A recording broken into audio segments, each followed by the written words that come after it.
បាទគម្រោបជំរាបសួរអតិថិជនទាំងអស់គ្នាបាទថ្ងៃនេះថ្ងៃទី5ទី6បាទ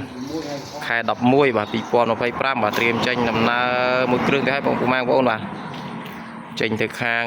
ខេត្តកំពតនេះជាប្រភេទបន្ទឹកទេតែបន្ទឹកនេះវាក្បែរនឹងថ្មីហើយដោយសារយើងរៀបចំដូរកង់ដែលរៀបចំដាក់ថ្មីរួចអស់ហើយគឺវា85%បាទជាមួយថ្មីយើងចាប់ដើមតេស្តវាសាកមើលបាទហើយសម្រាប់បងប្អូនមានតម្រូវការបាទតាក់ទងមកលេខខ្ញុំបាទនេះបានបាទអញ្ចឹងបងប្អូនយើងដែលមានតម្រូវការចង់បានសិនកន្ស្រីចល័តរមាក់ដឹកម៉ាស៊ីនច្រូតក៏ដូចជាថ្មីឬក៏បន្ទឹកអីបាទអាចតាក់ទងខ្ញុំបានបាទភេទឡានឆ្នៃបាទមានគ្រប់ប្រភេទបាទគ្រឿងនេះម៉ាស៊ីនវា30សេសបាទសៀងហៃនេះបាទចាស់គាត់បាទគាត់កក់លុយថ្ងៃមុនឥឡូវគាត់មកមើល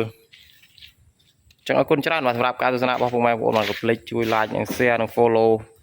page ក៏ដូចជា subscribe channel ខ្ញុំបាទមួយខ្ញុំបាទអរគុណច្រើនបាយបាយ